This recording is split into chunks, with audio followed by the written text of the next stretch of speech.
सबको जय मसीह की। मैं प्रभु का दास राधे ठाकुर।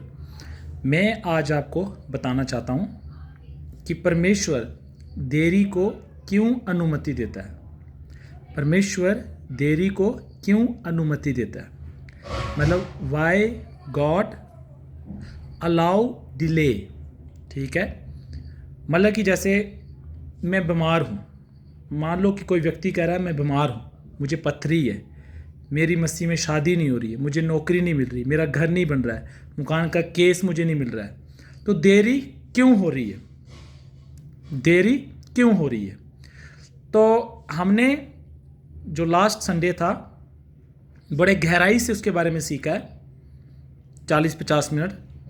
तो अभी तो हम उतना नहीं कर सकते हैं, लेकिन फिर भी कुछ क्लिप्स मैं आज के संदेश में आपको बताना चाहता हूँ। यूहन्ना की किताब अध्याय 11 में, book of John chapter number 11, वहाँ पर एक कहानी है, उथे एक कहानी है। और कहानी क्या है, जिन्हें दिने यीशु मसीह इस धरती ऊपर थे तो उन दिनों में एक परिवार था।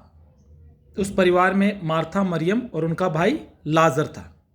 और यूं हुआ कि उनका भाई लाजर जो है किसी कारणवश बीमार हो गया, और जब वो बीमार होया तो उसकी बहनों ने यीशु मसीह के पास संदेश पहुंचाया कि लाजर जिसे तू प्रीति रखता है, मतलब जिसे तू प्यार करता है, वो बीमार है, बड़ा सख्त बीमार है, जल्दी आ और उसे चंगा कर। क्योंकि जिन्हें दिने च प्रभु यीशु मसीह इस धरती ऊपर थे और जिस कुर्सी ऊपर भी हाथ लंदे है तो अन्य दिखने लगते हैं, बहरे सुनने लगते हैं, गूंगे बोलने लगते हैं, लंगड़े चलने लगते हैं, और कोढ़ी शुद्ध किए जाते थे, बीमार चंगे होते थे, और जिनके अंदर जादू टून है, बदरू हैं, जंतर है, मंत्र है, वो बाहर निकालते थे। तो उन दिनों में यीशु मसीह चिन्ह चमत्कार करते थे। तो मार्था मरियम ने सोचा कि यीशु मसीह जो हमसे प्रीति करता है और जो लाजर से बड़ी प्रीति करता है, हम उसे ये संदेश बताएंगे और वो तुरंत आएगा और लाजर को ठीक कर देगा। लेकिन हुआ यूं, जब यीशु मसीह ने ये मैसेज सुना, जब यीशु मसीह ने ये संदेश सुना, तो 6 वचन लिखे था, फिर भी जब उसने सुना कि वह बीमार है तो जिस स्थान पर वह था वहां 2 दिन और ठहर गया।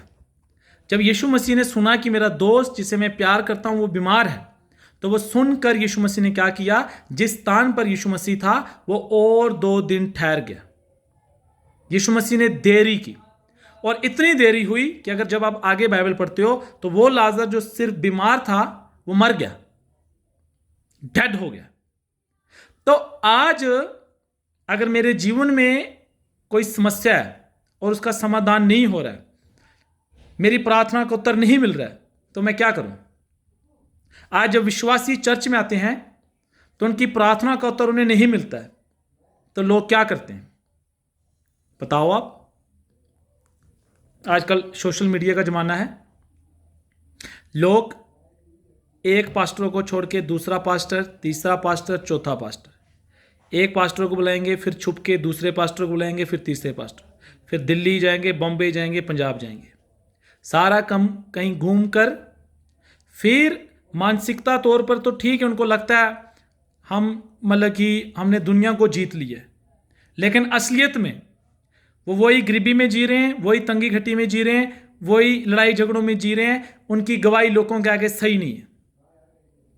जरा सोचो, यीशु मसीह ने देरी की। जब यीशु मसीह ही देरी कर रहा है आपको चंगाई देने के लिए, छुटकारा देने के लिए, उद्धार देने के लिए, तो आप फिरकर क्या करोगे, आप फिरकर क्या करोगे। तो यहां पर जो यीशु मसीह ने देरी की उसका रिजल्ट क्या हुआ, लाजर मर गया। और जले तो उस आगे कहानी पढ़ हो तो यीशु मसीह वहां पर आया और उसकी बहनों ने कहा कि तेरा दोस्त लाजर मर गया है। तो यीशु मसीह ने कहा कोई बात नहीं, वो जी उठेगा। तो मरियम कह रही है हाँ मुझे पता है लास्ट दिन में जी उठेगा। तो मैं कट द शॉर्ट स्टोरी ये सुना रहा हूँ। यीशु मसीह ने कहा मुझे वहाँ लो जहाँ उसे दफनाया गया है। तो उस टाइम जो कब्रें नीचे नहीं होती थी, पहाड़ में जैसे गुफा होती है, डेंच ऐसे कब्र होती थी। यीशु मसीह वहाँ गया, यीशु मसीह ने कहा पहाड़ उठाओ और उस पत्थर को उठाओ, और यीशु मसीह ने कहा लाजर बाहर आ। और उसी टाइम वो लाजर जो मर चुका था, 4 दिन कब्र में दफन था, वो मुर्दों में से 3 दिन जी उठा, और सब लोग हैरान हो गए। तो वहां पर यीशु मसीह ने क्यों देरी की, क्योंकि यीशु मसीह मार्था और मरियम को और बहुत से लोगों को यह बताना चाहता था, समझाना चाहता था कि जीवन और पुनरुत्थान मैं हूं। और जब यीशु मसीह ने मुर्दों में से लाजर को जिंदा किया, 4 दिन के डेड लाजर को जिंदा किया, तो यीशु मसीह ने यह बताया कि मौत के ऊपर मेरा अधिकार है और जीवन देने वाला मैं हूं, पुनरुत्थान मैं हूं। तो कई बार देखो परमेश्वर जो है उसका प्रकाशन हम पर नहीं उतरता। तो कई बार जो परमेश्वर है अपने प्रकाशन को हमारे ऊपर उंडेलना चाहता है। हम सुनते हैं यीशु मसीह हमसे प्रेम करता है, वी हर्ड दैट, लेकिन कई बार बहुत से लोगों को यह पता नहीं होता है कि यीशु मसीह सच में हमसे प्रेम करता है। लेकिन कई बार जब हम देरी में जाते हैं तो एक समय ऐसा आता है कि ऐसे पता चलता है कि सच के परमेश्वर मुझसे बड़ा प्रेम करता है। मैं पहले सुनता था कि यीशु मसीह हमारे पापों के बदले उसने अपनी जान दी, लेकिन मुझे ऐसे नॉर्मल लगता था। लेकिन 1-2 साल के बाद मेरे जीवन में एक ऐसी घटना घटी और मुझे पता लगा, मुझे समझ आई कि यीशु मसीह ने भयानक दंड अपने ऊपर लिया है और मेरा जो पापों से छुटकारा है वो यूं ही नहीं हो गया सोने चांदी से, बल्कि उसे बढ़कर यीशु मसीह के बहुमूल्य खून से हुआ है। मेरे पाप क्षमा हो जाएं, यीशु मसीह ने लकड़ी का काठ अपने ऊपर उठाया, कांटों का ताज अपने ऊपर लिया, अपनी जान उसने दी। तो बड़े यीशु मसीह सुनने के बाद बड़े समय बाद मुझे इस बात की समझ आई। तो कई बारी जीवन में जो देरी होती है वो इसलिए होती है क्योंकि परमेश्वर जो है वो हमें अपने प्रकाशनों से अवगत कराना चाहता है। परमेश्वर जो है अपने प्रकाशन से हमें अवगत कराना चाहता है। यहां पर यीशु मसीह जो है मार्था, मरियम और अन्य लोगों को इस बात से अवगत कराने चाहते थे कि जीवन में हूं और पुनरुत्थान में हूं, इसलिए यीशु मसीह ने देरी की। हालेलुया। जब आप पुराने नियम में पढ़ते हो, परमेश्वर के कुछ लोग मिस्र की गुलामी में थे और लगभग 430 साल वहां गुलामी में थे और वो करलाए, परमेश्वर हम इस गुलामी से बाहर निकाल। तब परमेश्वर ने मूसा को उनके बीच में खड़ा किया और उसके द्वारा चिन्ह चमत्कार किए, बड़े बड़े सामर्थ के 10 काम किए और मिस्र की गुलामी से उनको बाहर निकाला और वहां से निकालकर उनको कनान देश में लेना था, जो कि 40 दिन का सफर था।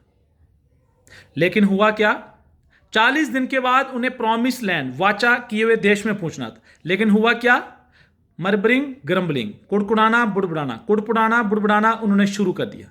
हम मिस्र में थे, वहां मीट खाते थे, वहां ये अच्छा था, वो अच्छा था, यहां हमें पानी नहीं मिल रहा है, स्वर्ग से मन्ना आ रहा है, सिर्फ घास घास सब्जी खाने को मिल रही है। एज अ रिजल्ट 40 दिन का सफर 40 साल का बन गया। और कई बार मैं सोचता हूं 40 साल था क्या, ये बीच में पहाड़, वो ऐसे ऐसे गोल गोल घूम रहे हैं, गोल गोल घूम रहे हैं, गोल गोल घूम रहे हैं। तो वो परमेश्वर को कहते होंगे, परमेश्वर इस पहाड़ को बदल, पहाड़ को बदल, पहाड़ को बदल। लेकिन परमेश्वर ये कह रहा है, मैंने पहाड़ जानबूझ के आपके सामने रखा है, जिस दिन तुम बदलोगे ये पहाड़ अपने आप बदल जाएगा। हालेलुया। महात्मा गांधी ने कहा, be the change you want to see in the world. जो तुम दुनिया में परिवर्तन देखना चाहते हो, पहले अपने अंदर वो परिवर्तन लाओ। हालेलुया। लोग कहते हैं वो बुरा, उसने मेरे साथ गलत किया, उसने मेरे साथ गलत किया। बाइबल कहती है जो तुम चाहते हो लोग तुम्हारे साथ करें, पहले तुम उनके साथ करो। तो be the change you want to see in the world. मैं कहता हूं अगर इजरायली अपने आप को बदल देते, पहाड़ अपने आप बदल जाता। लेकिन 40 दिन का सफर 40 साल का बन गया उनकी गलती की वजह से। तो कई बार हमारे अंदर बहुत सी बातें, बहुत से काम ऐसे होते हैं जो परमेश्वर चाहता हम उन्हें छोड़ें, और बहुत सी आज्ञाएं ऐसी हैं जो हम नहीं मानते हैं, परमेश्वर चाहता है हम उन्हें माने। और परमेश्वर ये चाहता है हम विश्वास करें परमेश्वर पर और विश्वास का जीवन जिएं। तो जब हम विश्वास का जीवन नहीं जीते हैं, परमेश्वर पर विश्वास नहीं रखते हैं, परमेश्वर कहता है तू मेरे धर्म और राज की खोज कर, और विश्वासी क्या कर रहा है, पास्टरों की खोज कर रहा है, चर्चों की खोज कर रहा है। एक दिन मैं इतना हैरान हुआ, एक बहन के साथ मिला मैं, उसने मुझे बोला उस पास्टर का ये नाम है, उस पास्टर का ये नाम है, वो वहां रहता है, उसके इतने बच्चे हैं। लेकिन मैंने उसके पूछा जो यीशु मसीह है उसके कितने चेले हैं, उसको पता नहीं है, उनके नाम क्या है उसको पता नहीं है। तो देखो, सब चर्च अच्छे हैं, सब पास्टर अच्छे हैं, सबका आदर करते हैं, लेकिन मुझे और आपको जरूरत है कि हम परमेश्वर की खोज करें। तो पॉसिबल है मेरे जीवन में कुछ देरी हो रही है, मुझे चंगाई नहीं मिल रहा है, छुटकारा नहीं मिल रहा है, उद्धार नहीं मिल रहा है। तो डीपली मैंने लास्ट संडे चर्च में सिखाया है, लेकिन अभी मैं आपके आगे यही रखना चाहता हूं, परमेश्वर अपने प्रकाशन को आप पर ढेलना चाहता है। परमेश्वर ने जानबूझकर लाजर बीमार था, जाने में देरी की, वो मर गया। लेकिन एक तो वहाँ परमेश्वर की बड़ी महिमा हुई कि उसने 4 दिन के मुर्दे लाजर को जिंदा किया, उसके साथ उसने एक प्रकाशन उंडेला उन पर कि पुनरुत्थान और जीवन मैं हूँ। तो कुछ बात जो परमेश्वर के प्रकाशन है वो जल्दी समझ नहीं आते हैं। यहाँ बाजार में एक आदमी था, सुनहर का काम करता था, उसके बाजू टेढ़ा हो गया था, चर्च में आया, प्रार्थना की, ठीक हो गया, लेकिन अब वो चर्च में दिखता ही नहीं है। तो वो क्या समझेगा कि यीशु मसीह प्रेमी है, वो हमारी चिंता करता है, स्वर्ग जाने का रास्ता है, उसमें शांति है, वो कैसे समझेगा? उसने छोड़ ही दिया।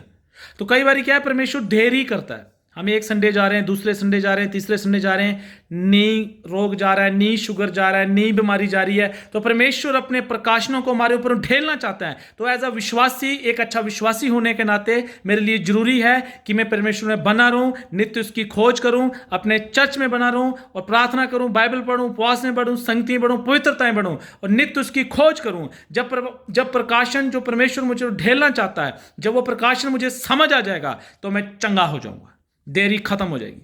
और उसके बाद देरी, इजरायली 40 दिन में कनान पहुंचने थे, 40 साल लगे, क्योंकि उनके मन के हठीले होने के कारण। तो मैं आपको बता दूं, अपने मन को हठीला मत करो। कई बार लोग बोलते हैं वो बेशक मेरा भाई है, लेकिन उसको देखकर मुझे गुस्सा आता है, जिस चर्च में वो होगा मैं वहां जाऊंगा ही नहीं। कोई भी ऐसा व्यक्ति जो ये कहता है मुझे उससे नफरत है, घृण है, मैं उसको देखकर पसंद नहीं, इसका मतलब या तो उसके अंदर शैतान है, या तो बंधन के अंदर है, या तो वो आधा पागल है। क्योंकि वो ये क्यों, मसीह की बात कर रहा हूं, औरों की बात नहीं कर रहा हूं, एक चर्च में आने वाले व्यक्ति की बात कर रहा हूं। क्योंकि वो ये क्यों नहीं समझ रहा है कि मैं, जानकार लोग ये कहते हैं कि एक इंसान अपनी लाइफ में ऐसे घिनौने पाप करता है कि वो अपने माँ बाप, अपनी पत्नी, अपने पति को भी नहीं बता सकता, कुछ पाप वो ऐसे करता है। तो जब मैंने ऐसे पाप किए जो मैं और परमेश्वर जानते हैं, उसने मुझे क्षमा किया और गले से लगाया, तो क्या मुझे ना चाहिए था कि मैं अपने अपराधियों को क्षमा करूं, अपने स्थाने वालों के लिए प्रेम, अपने स्थाने वालों के लिए प्रार्थना करूं और हर किसी से प्रेम करूं? लेकिन अगर मैं ऐसा नहीं कर रहा हूं तो इसका मतलब क्या है? मैं अपने आप को नहीं बदल रहा हूं, इसलिए देरी हो रही है। जब मैं बदलूंगा, हालत बदल जाएंगे, परिस्थितियां बदल जाएगी, माहौल बदल जाएगा, सब कुछ अच्छा हो जाएगा। तो ये पॉसिबल है। देखो, परमेश्वर कई बारी देरी करता है, देरी को अलाउ करता है, चंगा होने के लिए, प्रॉस्पर होने के लिए, सेवा में इस्तेमाल होने के लिए और प्रार्थना को उत्तर नहीं मिलने के लिए। कई बारी पॉसिबल है परमेश्वर ऐसा करता है। लेकिन याद रखना, देखो हमारा चर्च है बसिया गांव में, यहां तक रोड नहीं पहुंचा अभी तक। हम बड़े दिनों से प्रार्थना कर रहे हैं कि प्रभु चर्च तक रोड पहुंच जाए। परमेश्वर में वो पावर है जिसने लाल समुद्र को 2 भागों में कर दिया। परमेश्वर के लिए कोई मुश्किल नहीं है कि वो चर्च तक रोड पहुंचाए, वो यूं पहुंचा सकता है। लेकिन वो देरी कर रहा है। क्यों कर रहा है? क्योंकि वो अपने प्रकाशन को हम पर ढेलना चाहता है। वो चाहता है कि अगर हम में कुछ फॉल्ट है हम उसे सुधारें, कोई आज्ञा है जो हम नहीं मान रहे हम उसे माने। तो और भी बहुत सारी बातें हमने लास्ट संडे चर्च में सीखी, क्यों परमेश्वर देरी को अलाउ करता है। तो इसलिए मेरे प्रियो, कभी भी जीवन में कोई समस्या आ रही है, आपकी प्रार्थना को उत्तर नहीं मिल रहा है, दाएं बाएं मत भागो, मत भटको, अपने चर्च में बने रहो, अपने पास्टर के अधीन रहो, परमेश्वर की खोज करो और इस बात को समझो, परमेश्वर आप पर प्रकाशन ढेलना चाहता है। इस बात को समझो, परमेश्वर चाहता है कि आप कोई अपनी बुरी आदत छोड़ो, परमेश्वर चाहता है कि आप परमेश्वर की हर आज्ञा को मानो। तो आने वाले संडे को हम एक नए विषय पर अपने सत्य द्वार चर्च जो बसिया में, उस पर सीखेंगे। तो मैं आप सबसे मतलब सबको वेलकम करता हूं, जो भी हमारे चर्च के विश्वासी हैं, ये जो नए बहन भाई मसीह में आ रहे हैं, जो परमेश्वर के वचन के भूखे और प्यासे हैं, परमेश्वर के वचन को सीखना चाहते हैं।